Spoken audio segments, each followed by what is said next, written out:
The morning coffee tasted different that Tuesday.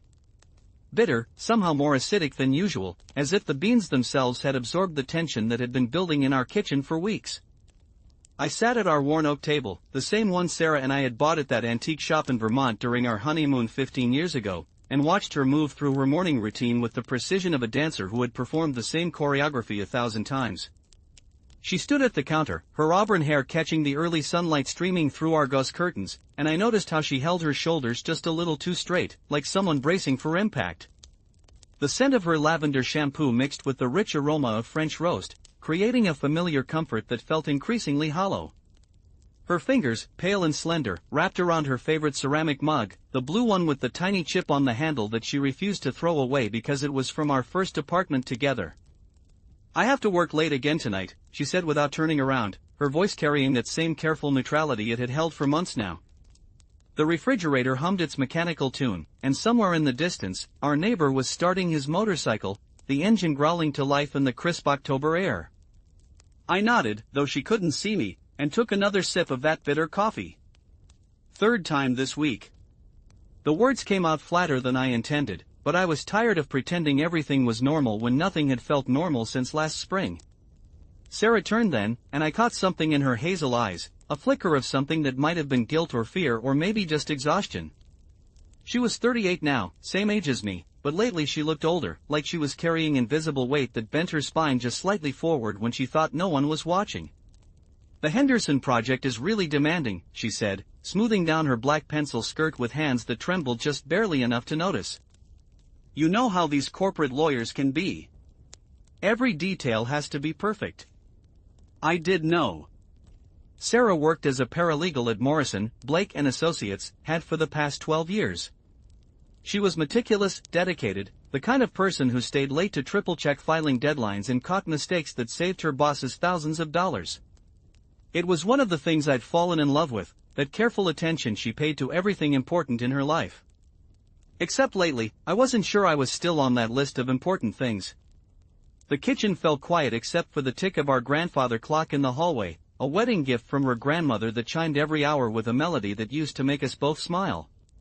Now it just marked time passing, minutes and hours of conversations we weren't having, of questions I wasn't asking, of answers she wasn't giving. "David," she said softly, and something in her tone made me look up from my coffee cup. She was standing with her back to the sink, morning light creating a halo around her hair, and for a moment she looked exactly like the woman I'd married all those years ago. Young, beautiful, full of dreams about the life we were going to build together. "What is it, honey?"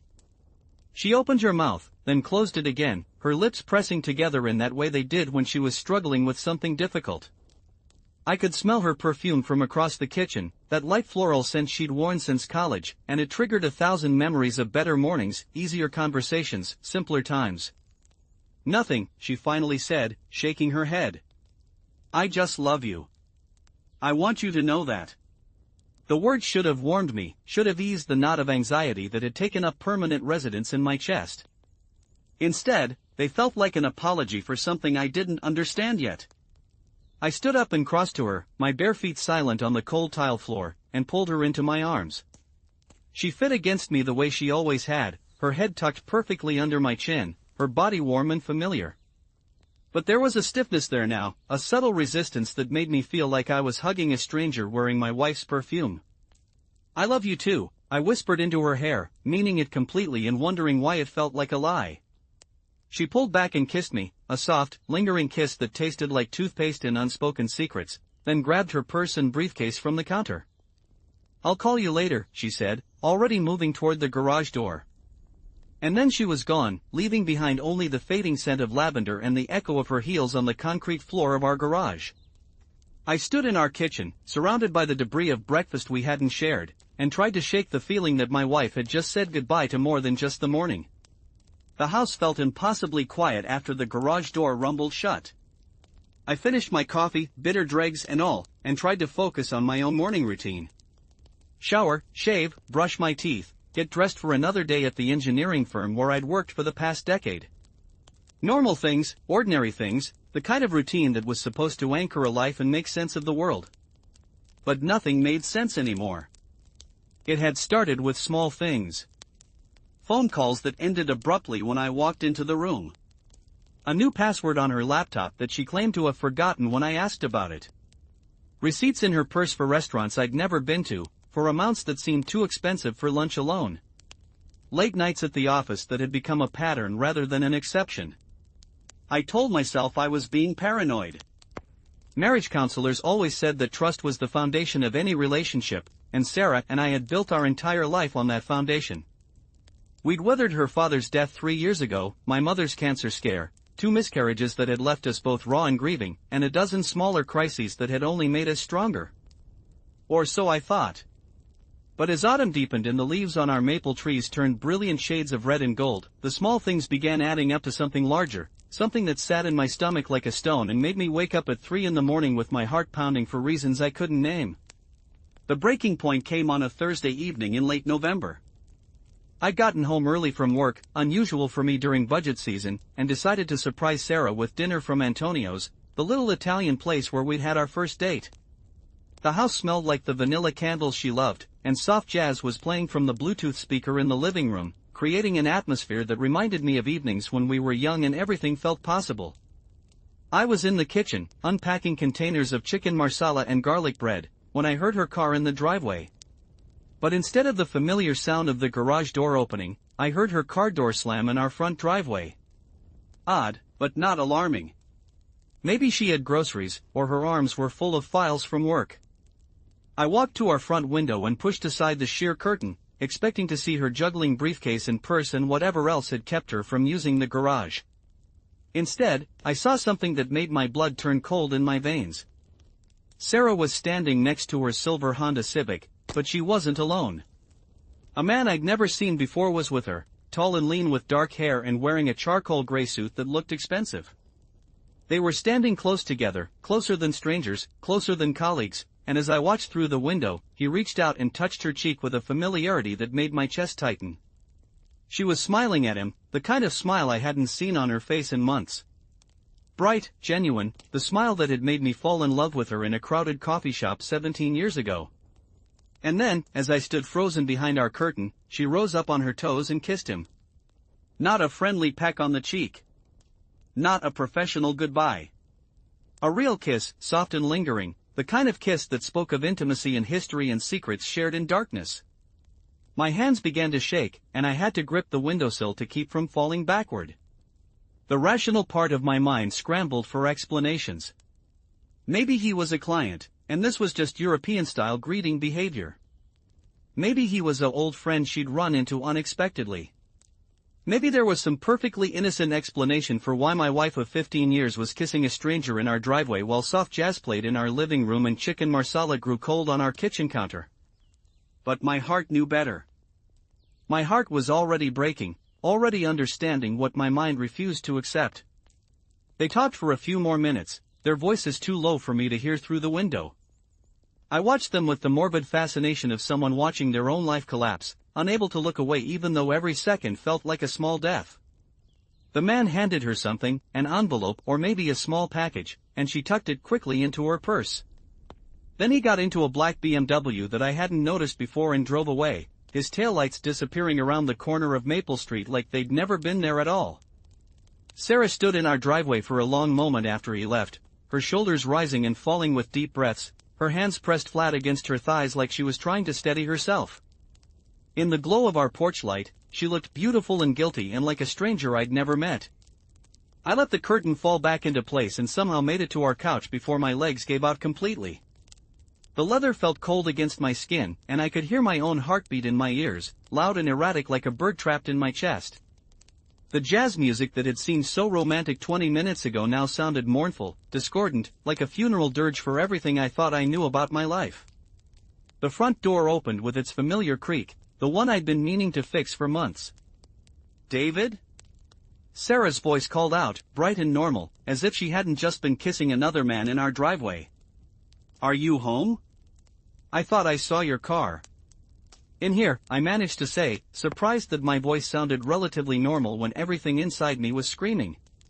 She appeared in the doorway to our living room, and I studied her face like a detective looking for clues. Her lipstick was slightly smudged, and there was a flush to her cheeks that could have been from the cold November air or from something else entirely. She was carrying her purse clutched tightly against her chest, and I remembered the envelope the man had given her. "You're home early," she said, and there was something careful in her tone, like she was testing the words before she spoke them. "Wanted to surprise you," I said, gesturing weakly toward the kitchen. "Got dinner from Antonio's." Something flickered across her face, too quick to read. Pleasure? Guilt? Fear? "That's sweet," she said, but she didn't move toward the kitchen. Instead, she stood in our doorway like she was afraid to come closer, like she was afraid I might be able to smell another man's cologne on her clothes. We looked at each other across our living room, this space we'd decorated together, filled with furniture we'd chosen as a team, walls covered with photographs from 15 years of marriage. Our wedding photo sat on the mantel above our fireplace, two young people grinning at the camera, completely convinced they knew everything there was to know about love and commitment and forever. "How was work?" I asked, because it seemed like the kind of question a husband should ask his wife, even when that husband had just watched his wife kiss another man. "Busy," she said quickly. "Really busy. The Henderson project is more complicated than we thought."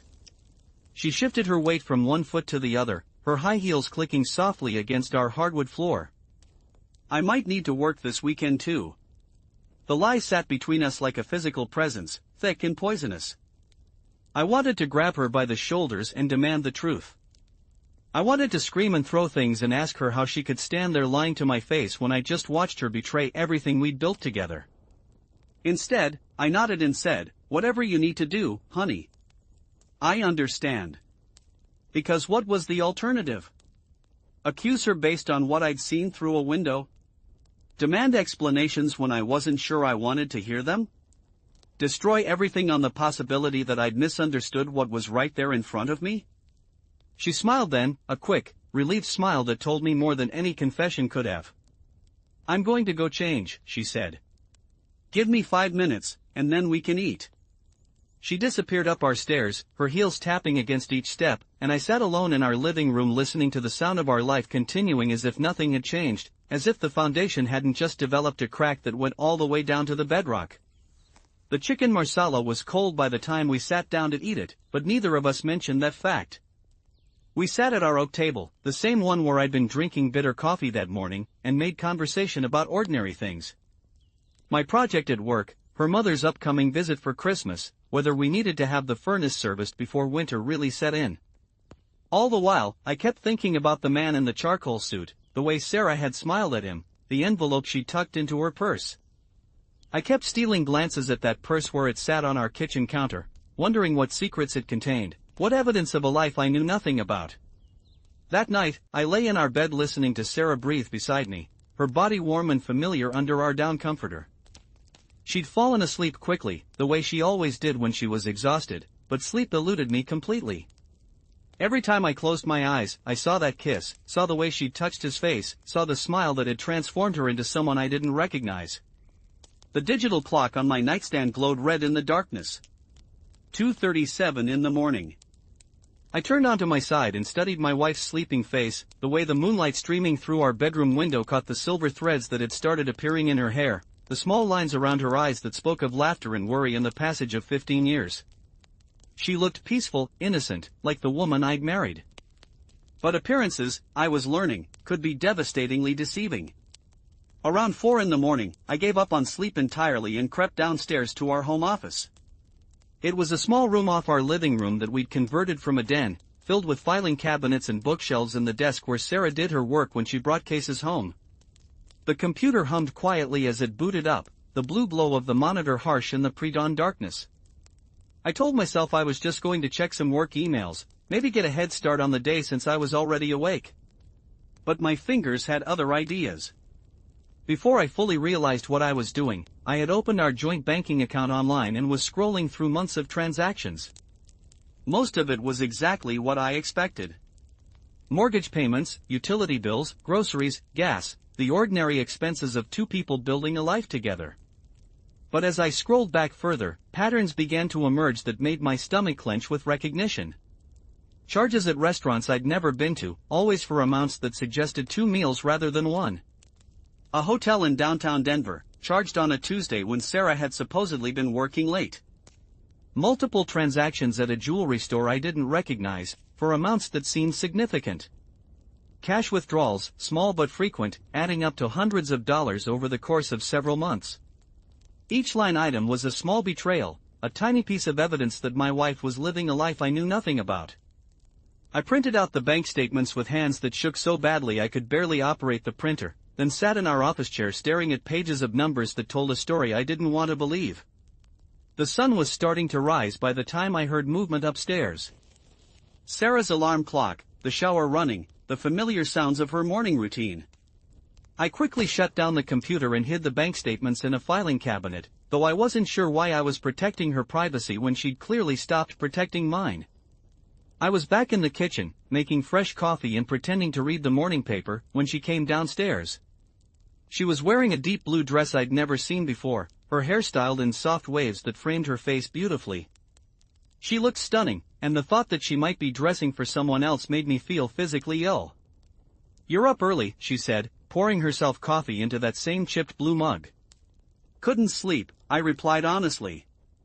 She studied my face with those hazel eyes that I'd once thought could see straight into my soul. "Everything okay? You look tired." The concern in her voice sounded genuine, and for a moment I felt like I was losing my mind. How could she sound so loving, so worried about my well-being, when she was systematically destroying everything we'd built together? How could she kiss me goodbye and kiss another man hello and somehow make both gestures seem equally sincere? "Just work stress," I lied, because apparently I was learning to lie too, learning to participate in whatever dance of deception we were performing. She moved closer, close enough that I could smell her perfume and see the tiny flecks of gold in her eyes. For a moment, I thought she was going to say something, confess something, end this terrible charade we were playing. Instead, she reached up and adjusted my collar, a gesture so familiar and intimate that it made my chest ache. "Try to get some rest today," she said softly. "Take care of yourself." And then she was gone again, leaving me alone with my coffee and my suspicions and the growing certainty that everything I thought I knew about my marriage was built on lies. The rest of the day passed in a haze of distraction and desperate normalcy. I went to work, attended meetings, reviewed blueprints, made decisions about foundation loads and structural integrity while my own foundation crumbled beneath me. My colleagues seemed to notice something was wrong, offering concerned looks and asking if I felt alright, but I assured them I was fine, just tired, maybe coming down with something. If only it were that simple. If only I could take some medicine and sleep it off and wake up to find that my wife wasn't having an affair, that the evidence I'd seen was just a misunderstanding, that 15 years of marriage meant something more than whatever was happening in restaurant booths and hotel rooms I'd never seen. By the time I got home that evening, I'd made a decision. I couldn't keep living in limbo, couldn't keep pretending that everything was normal when it clearly wasn't. I needed to know the truth, whatever that truth might cost me. Sarah was already home when I pulled into our driveway, her car in its usual spot in the garage. The house smelled like something wonderful, garlic and herbs and the rich aroma of something simmering on the stove. Classical music drifted from our kitchen, something soft and romantic that might have been Vivaldi. I found her at the stove, stirring something in our large stock pot, her hair pulled back in a loose ponytail that made her look younger. She'd changed out of the blue dress into jeans and a cream-colored sweater, the kind of casual elegance that made her beautiful in a completely natural way. "Smells amazing," I said, hanging my jacket on one of the chairs at our kitchen table. "Beef stew," she said without turning around. "I thought we could use some comfort food. It's been a long week." For both of us, I thought, but I didn't say it out loud. Instead, I moved to stand beside her, close enough to see what she was stirring, close enough to feel the warmth radiating from her body. The stew did smell incredible, rich and hearty, the kind of meal that spoke of home and love and all the things I was afraid we were losing. "Sarah," I said carefully, testing the weight of her name on my tongue. "Can we talk?" Something in my tone must have warned her, because her hand stilled on the wooden spoon and I saw her shoulders tense almost imperceptibly. "Of course," she said, but she didn't look at me. "What about?" "About us. About how things have been lately." She set the spoon down on the counter and finally turned to face me, her expression careful and controlled. "What do you mean?" This was it, The moment when I either retreated back into comfortable denial or stepped forward into whatever truth was waiting for us. I thought about the man in the charcoal suit, about the bank statements hidden in our filing cabinet, about all the small lies and careful omissions that had brought us to this point. I feel like we're drifting apart, I said finally, choosing my words with the same precision I used for engineering calculations. Like there's something between us that we're not talking about. Relief flickered across her face, so brief I almost missed it. Relief that I wasn't asking more specific questions, that I wasn't accusing her of anything concrete. We've both been working a lot, she said carefully. It's been a stressful time. Is that all it is? She looked at me for a long moment, and I saw something struggle behind her eyes, some internal battle between truth and self-preservation. What else would it be, she asked, but there was something hollow in her voice, like she was asking herself the same question. I wanted to tell her what I'd seen, wanted to lay all my cards on the table and demand she do the same. But I was afraid, I realized. Afraid of what she might tell me, afraid of how our life might change once certain words were spoken aloud, afraid that once I opened this door I might not be able to close it again. I don't know, I said instead, which was both completely honest and completely inadequate. The timer on the stove chose that moment to chime, and Sarah turned back to the stew with what seemed like genuine relief. Dinner's ready, she announced, as if we hadn't just been circling around the edges of something that could destroy us both. We ate in relative quiet, making small talk about the weather and weekend plans and Sarah's mother's upcoming visit. The stew was delicious, perfectly seasoned and tender, the kind of meal that should have brought us closer together. Instead, it felt like we were eating on opposite sides of a vast canyon, making polite conversation across a distance that seemed to grow wider with every passing minute. That weekend, while Sarah was supposedly working on the Henderson project, I found myself doing something I never thought I'd do. I was following my own wife. It felt shameful and desperate and completely necessary all at the same time. I told myself I just needed to see her office building, to confirm that she was really where she said she was, that I was letting paranoia and insecurity cloud my judgment. But as I sat in my car across the street from Morrison, Blake and Associates at 10 o'clock on a Saturday morning, watching an empty parking lot and darkened windows, I knew I was looking for something else entirely. The office building was clearly closed for the weekend. No cars in the lot, no lights in any of the windows, no sign of the urgent corporate legal work that supposedly required Sarah's attention on a Saturday morning. I sat there for almost an hour, hoping against hope that I was wrong about the building's schedule, that Sarah would appear with a cup of coffee and a briefcase full of work that needed to be done. But she never showed up, because she was never supposed to be there in the first place. I drove home feeling sick and empty and more alone than I'd felt since my father died 5 years ago. The house was quiet when I returned, filled with the lingering scent of Sarah's perfume and the absence of any reasonable explanation for where my wife really was on Saturday mornings. I spent the rest of the weekend in a strange limbo, going through the motions of normal life while internally preparing for some kind of confrontation I wasn't sure how to approach.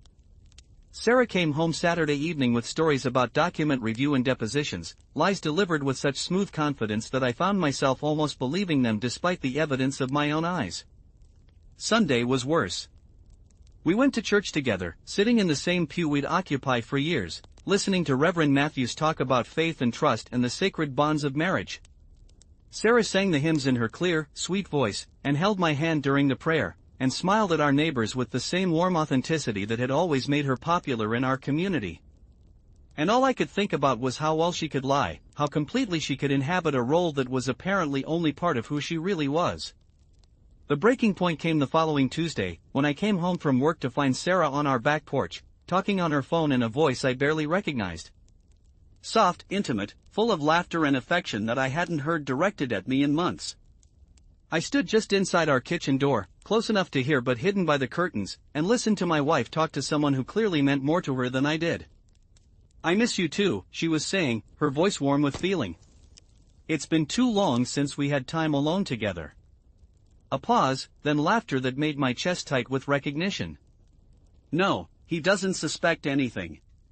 David's been distracted with work lately, and you know how engineers are.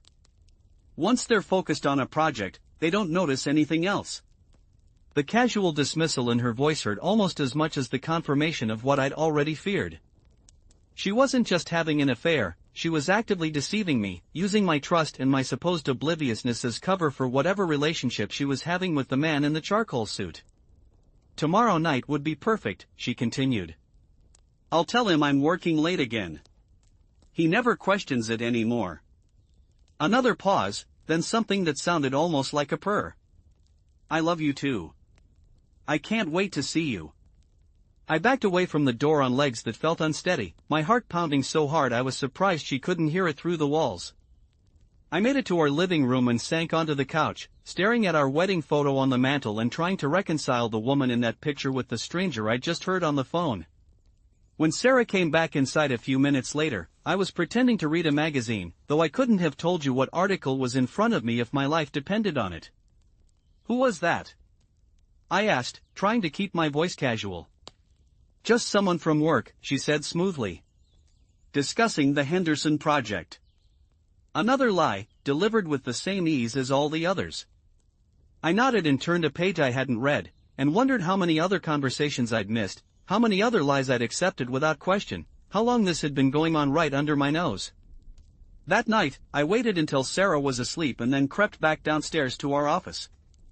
This time, I wasn't just looking at bank statements.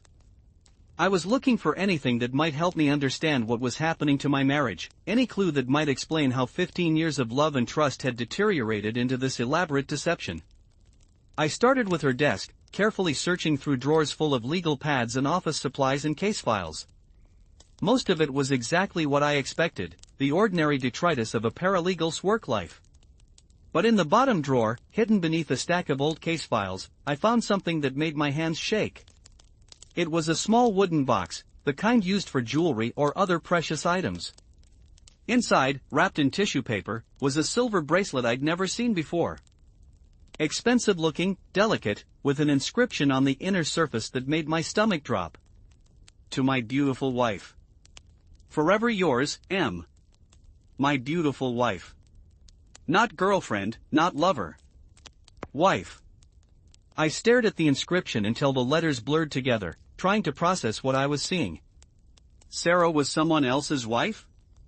How was that possible? We'd been married for 15 years, had built a life together, owned property together, filed joint tax returns. You couldn't just marry someone else while you were already married, could you? But as I sat in our dark office, holding evidence of a relationship I knew nothing about, I realized that I didn't actually know what was and wasn't possible. I didn't know the limits of Sarah's deception, didn't know how deep this went or how long it had been going on. I wrapped the bracelet back up in its tissue paper and returned it to the box, then carefully replaced everything exactly as I'd found it. But I couldn't stop thinking about that inscription, about the casual certainty of claiming my wife as someone else's wife. The next morning, I called in sick to work for the first time in over a year. I couldn't concentrate on structural calculations when the structure of my own life was collapsing around me. Instead, I spent the day doing research, learning about bigamy laws and marriage records and private investigators. By the time Sarah came home, I had a plan. "You look better," she said, kissing my cheek in greeting. "Feeling better?" "Much," I lied, because I was getting good at lying too. "I think I just needed a day to rest."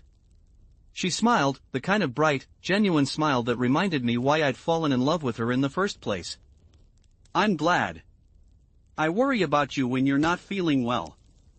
The concern in her voice sounded real, and that was perhaps the most confusing part of all of this. She seemed to genuinely care about my well-being while simultaneously destroying everything we'd built together. How was it possible to love someone and betray them at the same time? How could she compartmentalize so completely that she could tend to my cold symptoms while planning to meet another man, another husband, tomorrow night? "How was work?" I asked, settling into what had become our ritual of careful questions and practiced answers. "Busy, but good progress on the Henderson project." The lie came as smoothly as ever. "Actually, I might need to work late tomorrow night. We're getting close to a major deadline." There it was, exactly as she'd promised during her phone call the night before. I nodded understandingly and made appropriate sympathetic noises about demanding clients and urgent deadlines, all while planning to follow her tomorrow night and finally get some answers. "Do what you need to do," I told her. "I understand. And I did understand, just not in the way she thought.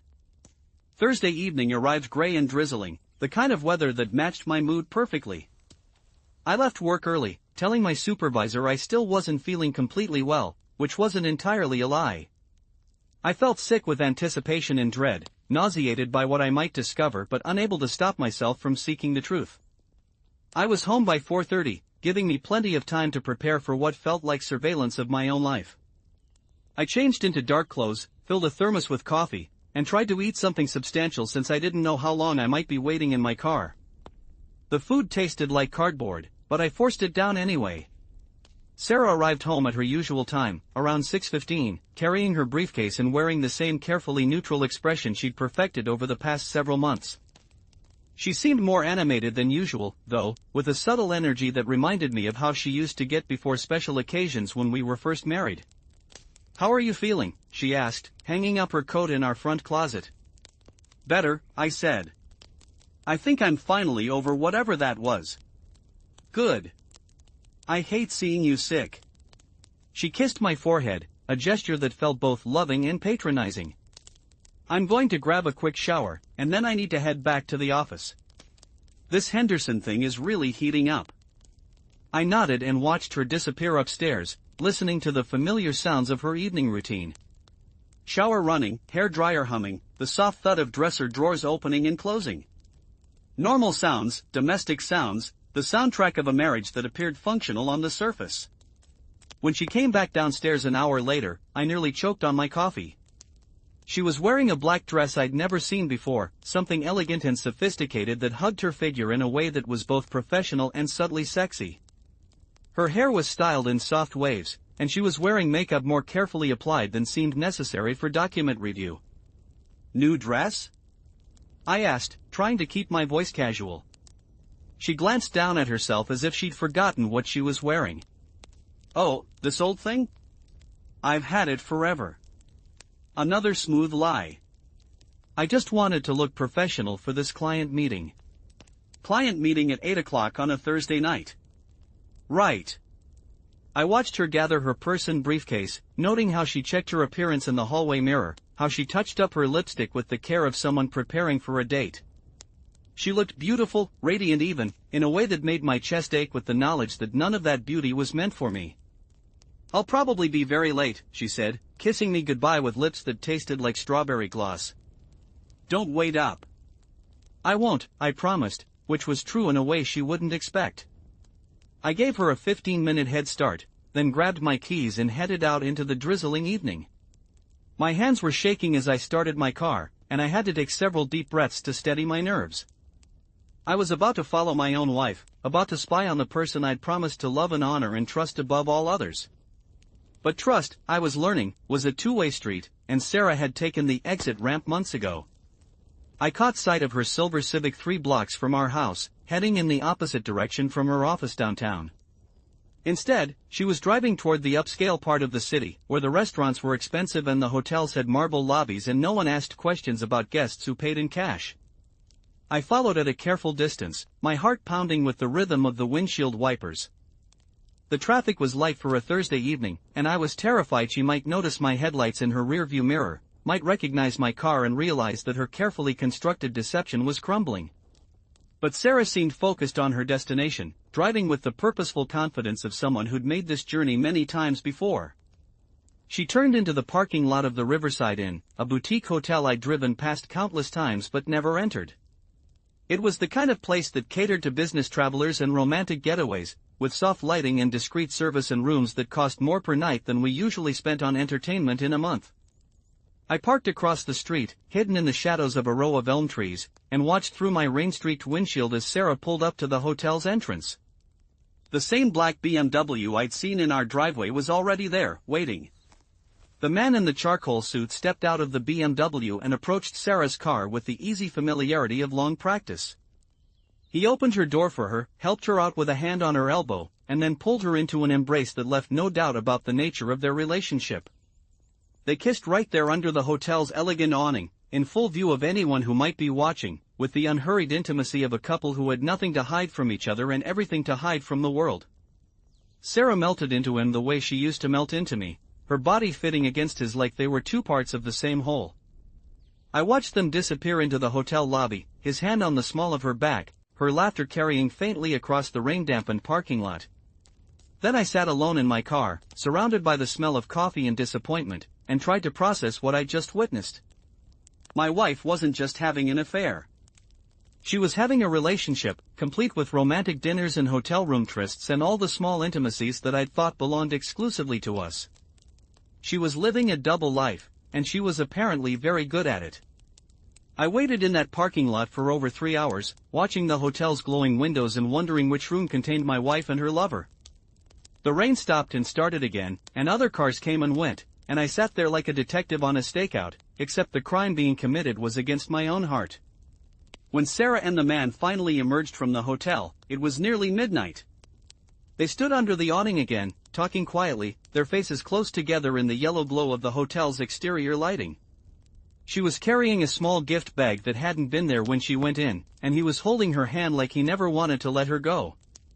They kissed goodbye with the reluctance of lovers who wished they could spend the night together, and I realized that whatever this relationship was, it wasn't casual. It wasn't a momentary lapse in judgment or a midlife crisis that would burn itself out. This was love, real and deep and completely devoted to someone who wasn't me. I followed Sarah home from a safe distance, pulling into our garage just minutes after she did. By the time I made it into the house, she was already upstairs, and I could hear water running in our master bathroom. She was washing off the scent of another man, cleaning away the evidence of betrayal before slipping back into the role of faithful wife. I sat in our kitchen in the dark, surrounded by the familiar objects of our shared life, and tried to figure out what I was supposed to do next. Confront her with what I'd seen? Demand an explanation I wasn't sure I wanted to hear? Pretend I didn't know anything and continue living this lie until it eventually destroyed both of us? When Sarah came downstairs 20 minutes later, she was wearing her favorite pajamas and had scrubbed her face clean of makeup. She looked young and innocent and like the woman I'd married, except for the faint smell of hotel soap that clung to her skin. "You're still up," she said, seeming genuinely surprised to find me sitting at our kitchen table. "Couldn't sleep," I said, which was becoming a habit. She moved to the refrigerator and poured herself a glass of water, her movements careful and controlled. "How did your evening go? Did you feel up to eating anything?" The casual domesticity of the question, asked by a woman who'd spent the last 3 hours in a hotel room with another man, struck me as almost surreal. How could she stand there discussing my dinner plans when she'd just been living an entirely different life? "I managed some soup," I lied. "How was your client meeting?" "Productive," she said without missing a beat. "We made a lot of progress on the case strategy." I nodded and finished my water, then stood to rinse my glass in the sink. Sarah moved aside to give me room, and for a moment we were standing close enough to touch, close enough that I could see the tiny diamond earrings she was wearing, earrings I was pretty sure she hadn't been wearing when she left for work that morning. "I'm exhausted," she said, covering a yawn that seemed genuine. "I think I'm going to head up to bed." "I'll be up in a few minutes," I told her. She kissed my cheek, a soft, automatic gesture that felt like muscle memory, then headed for the stairs. I listened to her footsteps crossing our bedroom floor, heard the creak of our bed as she settled in for the night. And then I was alone again with my thoughts and my coffee cup and the terrible knowledge that everything I'd believed about my marriage had been an illusion. The next few weeks passed in a surreal haze of normalcy punctuated by moments of devastating clarity. I went to work, attended meetings, had lunch with colleagues, and somehow managed to function like a person whose world hadn't just been turned inside out. But underneath the surface of ordinary life, I was conducting a careful investigation into my own marriage, gathering evidence of a deception that seemed to grow more elaborate with every discovery. I found more jewelry hidden in Sarah's things, pieces I'd never seen her wear, always inscribed with initials or dates that meant nothing to me. I documented her schedule more carefully, noting the patterns in her supposed late nights and weekend work sessions. I even hired a private investigator, a discreet woman named Patricia Chen who listened to my story with the kind of professional sympathy that made me feel both validated and pathetic. "I need to warn you," Patricia said during our first meeting in her small, cluttered office downtown. "Sometimes the truth is worse than what people imagine. Are you prepared for whatever we might find?" I thought about the bracelet with its inscription of my beautiful wife, about the hotel room encounters, about the easy intimacy I'd witnessed between Sarah and the man whose name I still didn't know. I think I already know the worst of it, I said. Patricia smiled sadly. That's what everyone thinks. But secrets have a way of being bigger and more complicated than they appear on the surface.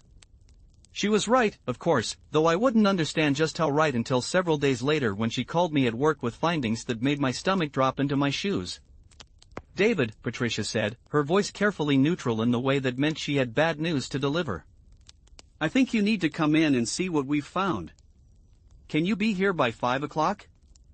I left work early for the second time in a month, telling my supervisor I had a medical appointment. Which wasn't entirely untrue, if you considered that discovering the full extent of your wife's betrayal required a certain kind of emotional treatment. Patricia's office felt smaller and more claustrophobic than I remembered, the walls covered with filing cabinets and photographs of surveillance equipment. She had a manila folder spread open on her desk, thick with documents and photographs that I suspected were going to change my life in ways I couldn't yet imagine. Sit down, she said gently, and the kindness in her voice made me brace for impact. The first photograph she showed me was of Sarah and the man in the charcoal suit, taken outside the Riverside Inn on a night I hadn't been watching. They were walking hand in hand, looking comfortable and happy and very much like a couple who belonged together. His name is Marcus Webb, Patricia said, pulling out what looked like a background check report. 42 years old, works as a financial advisor at Stockton & Associates. Clean criminal record, pays his taxes on time, seems like a solid citizen. Okay, I said, though I wasn't sure why any of this mattered. So Sarah was having an affair with a respectable financial advisor. That was painful, but not exactly earth-shattering. Patricia turned the page and showed me another document, this one an official-looking form with multiple signatures and an ornate seal at the bottom. This is a marriage certificate, she said quietly. Issued by the state of Colorado 18 months ago. I stared at the document, reading the names printed in careful script. Sarah Elizabeth Mitchell Webb. Marcus James Webb. The date was from March of last year, when Sarah had supposedly been attending a paralegal conference in Denver. I don't understand, I said, though part of me was already beginning to understand all too well. How can she be married to him when she's married to me? Patricia's expression was gentle but unflinching. Bigamy. It's rare, but it happens more often than you might think. Usually it's someone who gets married, moves to a different state, and remarries without bothering to get divorced first. But Sarah never moved. We've been living in the same house for 12 years. No, but Marcus Webb moved here from Colorado about 18 months ago. Right around the time they got married. Patricia shuffled through more papers. I ran a deeper background check on your wife, David. I'm sorry to tell you this, but Sarah's deception goes much deeper than a simple affair. The room felt like it was tilting, and I gripped the arms of my chair to keep from falling over. What do you mean? Sarah Elizabeth Mitchell doesn't exist, Patricia said carefully. At least, not the way you think she does. The woman you married 15 years ago was named Sarah Elizabeth Kowalski. She changed her name legally about 6 months before you met her. I stared at Patricia's kind, professional face and tried to process what she was telling me. Why would she change her name? Because she was already married. To a man named Robert Kowalski in Buffalo, New York. They were married when she was 21, and as far as I can tell, they never divorced. The office went completely quiet except for the hum of Patricia's computer and the distant sound of traffic outside her window. I felt like I was drowning, like I was trying to breathe underwater while waves of impossible information crashed over my head. That's not possible, I said weakly. We have a marriage certificate. We file joint tax returns. You can't just marry multiple people. You can if you're very careful and very lucky, Patricia said. Sarah, or whatever her real name is, has been living as 3 different people. Sarah Kowalski in Buffalo, Sarah Mitchell with you, and Sarah Webb with Marcus. Different names, different lives, different husbands who apparently don't know about each other. She spread out more documents on her desk like she was dealing cards in a game I didn't know how to play. Social security records, employment histories, bank accounts I'd never heard of, an entire paper trail of a life that existed in parallel to the one I thought we shared. How is this possible? I asked, my voice barely above a whisper. How can someone live 3 different lives without getting caught? It's easier than you might think, especially if you're intelligent and organized, Patricia said. Sarah keeps her lives very separate, geographically and socially. Robert Kowalski thinks she's working as a paralegal in Buffalo. You think she's working here in Denver? Marcus Webb thinks she's a freelance consultant who travels frequently for work. I thought about all those nights Sarah claimed to be working late, all those weekend conferences and depositions that kept her away from home. She hadn't been working, she'd been living entirely different lives with entirely different men, maintaining relationships that were apparently meaningful enough to include legal marriage. Does Marcus know about me? I asked. Patricia shook her head. As far as I can tell, neither Marcus nor Robert knows about the other marriages. Sarah has convinced each of you that you're her only husband. The full weight of it hit me then, the staggering scope of Sarah's deception. She wasn't just cheating on me, she was cheating on all of us, living a lie so complex and comprehensive that it required military-level planning and execution. Every conversation we'd had, every moment of intimacy we'd shared, every promise she'd made about our future together had been contaminated by the existence of 2 other men who thought they were living the same life with the same woman. How long has this been going on? I asked. Patricia consulted her notes. Based on what I can find, she married Robert Kowalski when she was 21. That was 17 years ago. She married you as Sarah Mitchell 15 years ago, and she married Marcus Webb as Sarah Webb 18 months ago. 17 years. Sarah had been living this elaborate triple life for almost 2 decades, managing 3 separate identities, 3 separate relationships, 3 separate sets of legal and financial obligations.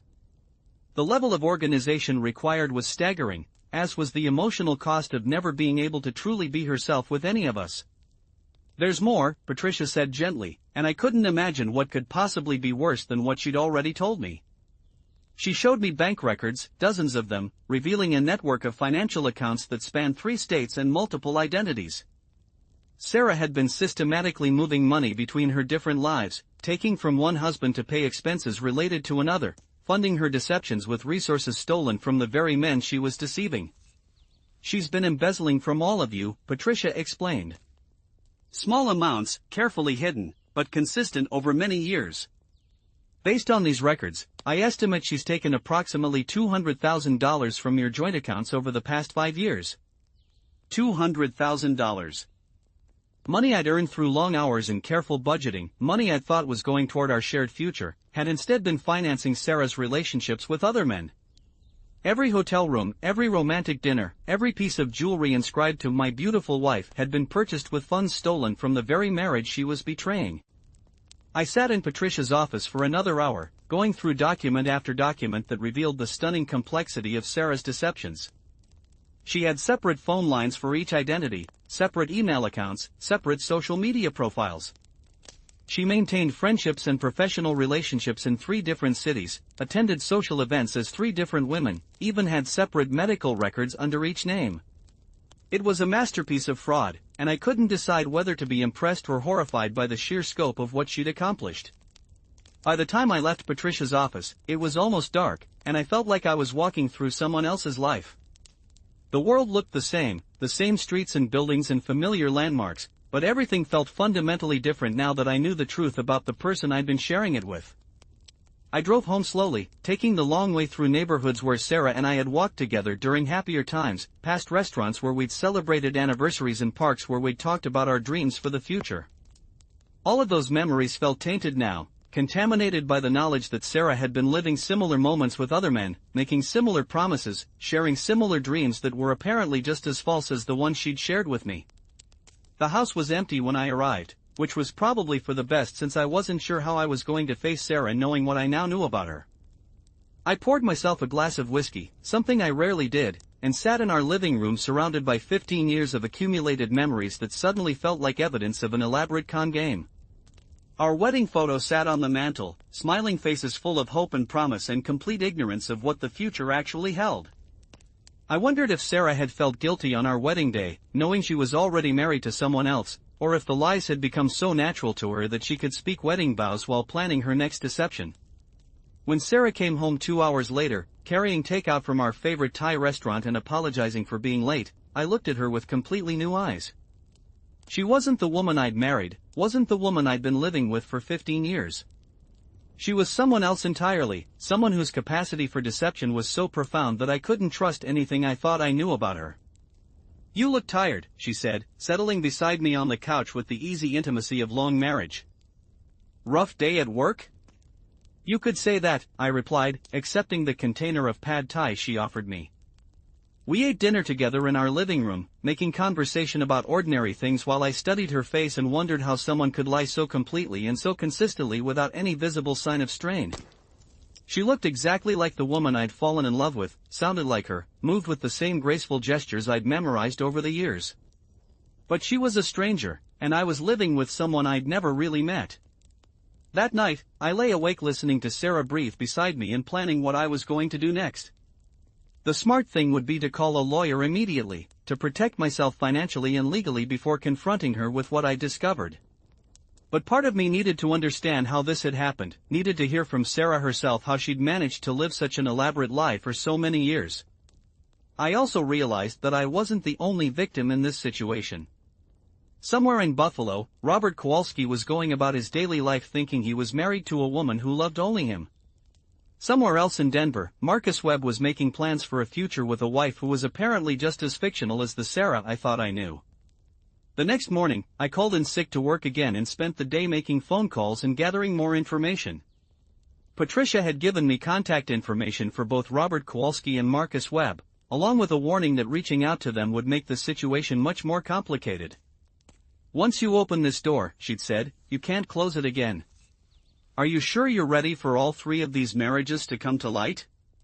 I wasn't sure of anything anymore, but I knew I couldn't keep living a lie, even if that lie had been comfortable and familiar. I started with Robert Kowalski.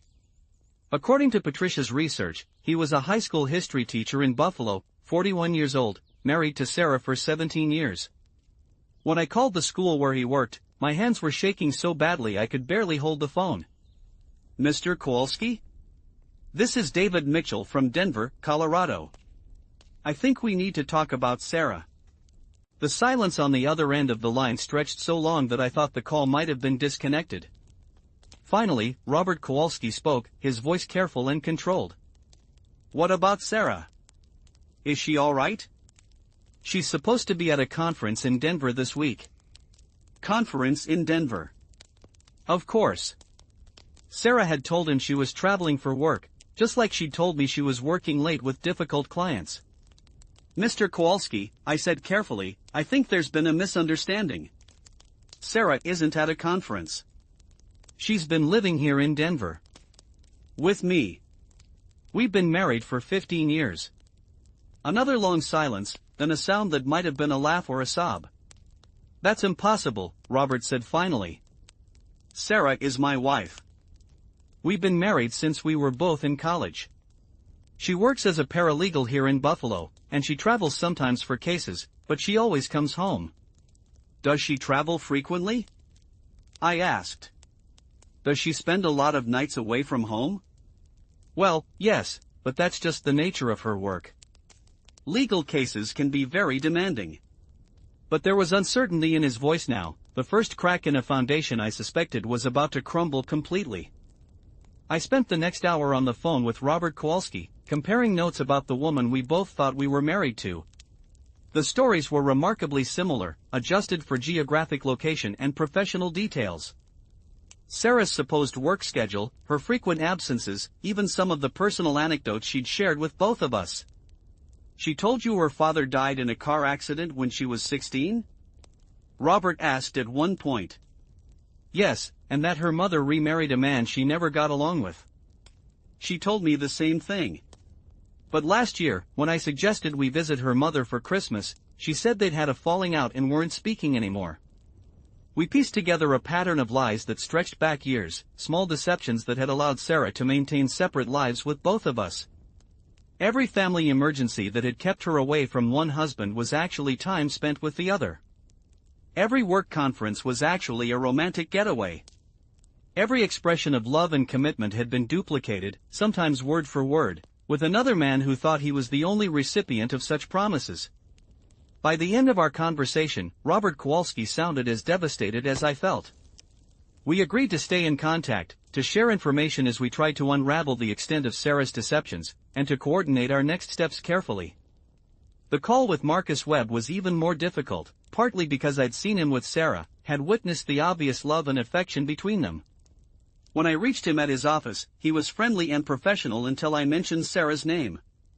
"Sarah Mitchell," he said, and I could hear confusion in his voice. "I don't know anyone by that name." "Sarah Webb," I corrected myself. "Your wife." "My wife's name is Sarah Webb, yes, but I don't understand why you're calling me about her." I explained the situation as gently as I could, but there was no easy way to tell someone that the woman they'd married 18 months ago was already married to 2 other men. Marcus Webb listened in stunned silence as I described Patricia's investigation, the multiple identities, the years of careful deception. "That's impossible," he said finally, echoing Robert Kowalski's first response. "Sarah and I have been together for 2 years. She moved here from Colorado when we met, left her old life behind to start fresh with me. She's a freelance consultant, which is why she travels so much, but she always comes home to me." "Always comes home?" "Just like she always came home to me, and always came home to Robert Kowalski in Buffalo." Sarah had somehow convinced 3 different men that we were each the center of her universe, that she was fully committed to the life she was building with each of us individually. Marcus was less willing than Robert to accept what I was telling him, which I understood. His relationship with Sarah was newer, more passionate, less weighted down by the accumulated disappointments and compromises of long marriage. He'd probably never had reason to doubt her stories or question her absences. But as we talked, comparing details about Sarah's schedule and behavior, even Marcus began to see the patterns. The way she never answered her phone during certain hours of certain days. The way she insisted on handling all her own financial affairs. The way she deflected questions about her past or her family with vague explanations about painful memories and fresh starts. "Jesus," Marcus said finally, his voice hollow with realization. "How long has she been doing this?" "At least 17 years, I said. "Maybe longer." By the time I hung up from that call, I felt sick with the enormity of what Sarah had done, not just to me but to all of us. 3 men had built their lives around a woman who didn't really exist, had made plans and promises and emotional investments in relationships that were built on lies so fundamental that they poisoned everything they touched. But I also felt something else, something I hadn't expected. Relief. For months, I'd been questioning my own judgment, wondering if I was being paranoid or oversensitive about the changes in Sarah's behavior. I'd blamed myself for the distance in our marriage, had wondered if I was failing as a husband because my wife seemed increasingly dissatisfied with the life we'd built together. Now I understood that the problem wasn't with me or with our marriage. The problem was that our marriage had never really existed, at least not in the way I thought it did. Sarah had never been fully present with me because she was simultaneously living 2 other lives that required equal amounts of time, energy, and emotional commitment. She wasn't falling out of love with me specifically. She was just spread so thin across 3 different identities that none of us were getting the whole person we thought we'd married. That evening, I was waiting in our living room when Sarah came home from whatever life she'd been living that day. She looked beautiful, as always, but tired in a way that made more sense now that I understood the complexity of her daily existence. "You're home early," she said, hanging up her coat and crossing to kiss my cheek in greeting. "We need to talk," I said, and something in my voice must have warned her because she froze with her lips still inches from my face.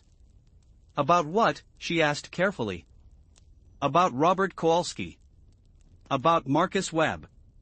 About the fact that you've been married to 3 different men for years without bothering to tell any of us about the others."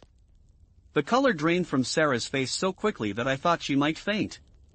She sank onto the couch across from me, her carefully maintained composure finally cracking to reveal something raw and desperate underneath. "How did you find out?" she whispered. Not a denial. Not confusion or protests of innocence.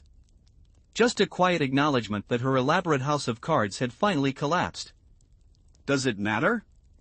I asked. The question is, what happens now? Sarah looked at me across our living room, this space we'd shared for so many years, and I saw tears beginning to gather in her eyes. For the first time in months, her expression was completely unguarded, showing me emotions that seemed genuine rather than carefully calculated. "I never meant for it to happen this way," she said softly. "What way? Lying to 3 different men for years? Stealing money to fund your deceptions? Marrying multiple people without bothering to divorce any of us first?" She flinched at the harshness in my voice, but didn't deny any of my accusations. "It started small," she said, her voice barely audible. "Just little lies to avoid hurting people. But then the lies got bigger, and there was no way to stop without destroying everything." "So you decided to keep going? To build entire fake lives rather than tell the truth?"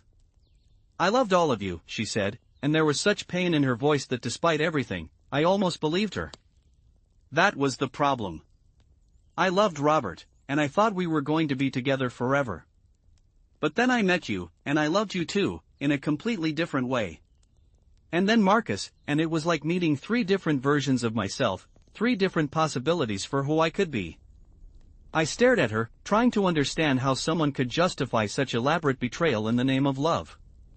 "So instead of choosing, you decided to have all 3 lives at once?" "I know how it sounds," she said, wiping tears from her cheeks. "I know it was wrong. But I couldn't bear the thought of hurting any of you, of giving up any of the lives I'd built. Each relationship was real, David.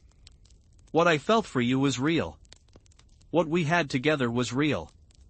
"Nothing about this was real," I said, surprised by how calm my voice sounded when everything inside me was screaming. "You can't love someone and lie to them every single day for 15 years. That's not love, Sarah. That's something else entirely." She was crying openly now, the kind of tears that came from deep in the chest and left mascara tracks on pale cheeks. She looked broken, devastated, like someone whose entire world had just come apart. And maybe it had. If I felt lost and confused after learning the truth, I could only imagine how it felt to be Sarah, to have spent nearly 2 decades maintaining such an elaborate fiction that she'd probably forgotten who she really was underneath all the lies. "What happens now?" she asked, echoing my earlier question. "I don't know," I said honestly. "I think you need to tell Robert and Marcus yourself. They deserve to hear it from you rather than from me or from lawyers." "And then?"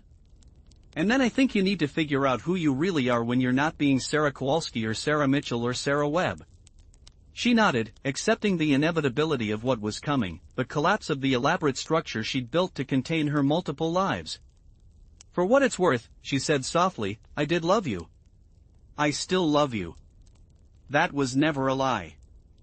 I looked at her across our living room, this woman I thought I'd known better than anyone else in the world, and tried to find some trace of the person I'd fallen in love with 17 years ago. But Sarah Mitchell had never really existed, had always been just one facet of someone much more complex and damaged and capable of deception than I'd ever imagined. "I know you think you loved me," I said finally. "But I don't think you can really love someone while you're systematically betraying them. Love requires honesty, Sarah. It requires trust. And we never had either of those things, did we?" She shook her head, unable to speak through her tears.